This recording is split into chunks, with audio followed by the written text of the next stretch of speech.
আমি এমপি হিসাবে প্রতি যা বরাদ্দ পাই সব আমি ফেসবুকে দিয়ে দিই। এই প্রথম ইন দ্য হিস্ট্রি। আমার এমপি সাহেবের বেতন কত আপনারা জানতেন আগে? এই যে আমি যে 1,72,000 বেতন পাই মাসে, এটা আপনারা প্রথম জানছেন। আমার এলাকায় 50 বছরের ইতিহাসে কোনো এমপি বলেন নাই যে ঈদের সময় যে জননেত্রী শেখ হাসিনা যে কিছু উপহার পাঠান শাড়ি, এখন 500-700 শাড়ি পাঠাইছেন উনি। তা এই এমপি সাহেব কি দেখছেন যে ঘরে ঘরে গিয়া কি কেউ শাড়ি দেয়? শাড়িটা কি করেন উনি? উনি বন্টন করে দেন যে সাবধান, কোনো শাড়ি বিক্রি করা যাবে না, তুমি গরিব দেখে দেখে তুমি মানুষকে দিবা। এখন আমার যারা বন্টন করছেন এর মধ্যে একজন প্রতিনিধি, উনি আমার বন্ধুর বউ উনি গরিব বিবেচনায় দিয়ে দিছেন। এখন আমার বন্ধুর অবস্থা কি জানেন?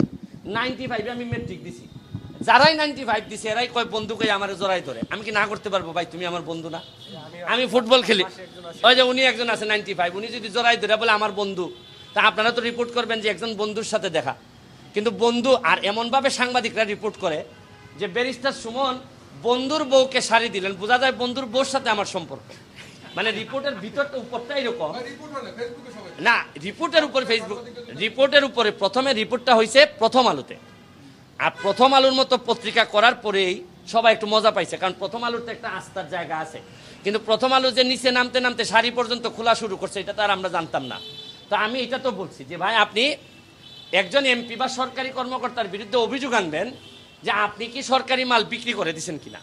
এখন আমারে বলা হয়েছে গরিবদেরকে দেওয়ার জন্য।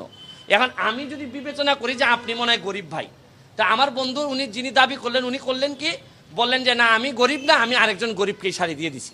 এই হচ্ছে গিয়ে ফ্যাক্ট। কিন্তু উনি ফেসবুকে এত সুন্দর করে লিখেছেন, এইখানের মধ্যে যদি উনি আমার বন্ধু হইতেন তাহলে উনি গরিবের শাড়ি উনার কাছে আসছে, উনি শাড়ি দিয়ে দিচ্ছেন গরিবদের গণ।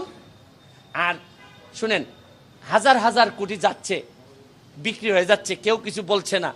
আর ব্যারিস্টার সুমন 2টা শাড়ি, এত শাড়ির মধ্যে 2টা শাড়ি তার বন্ধুর বউ পেয়ে গেছে। এটা কত মজার নিউজ।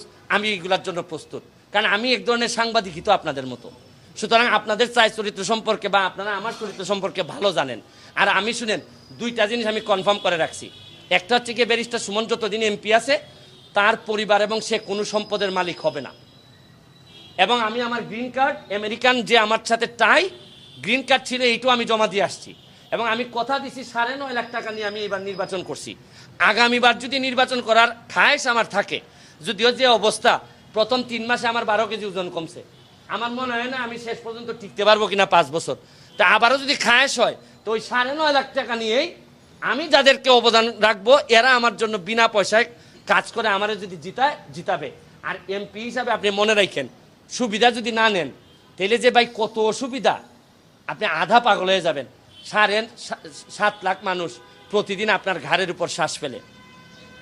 আমার গত পরশুদিন ঘূর্ণিঝড় হয়েছে, ঘূর্ণিঝড়ে আমার ঘর টিন উড়ে গেছে প্রায় 400 থেকে 500 মানুষের।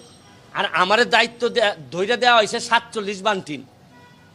মানে আমি 47 জন মানুষকে 1 বান করে টিন দিতে পারবো।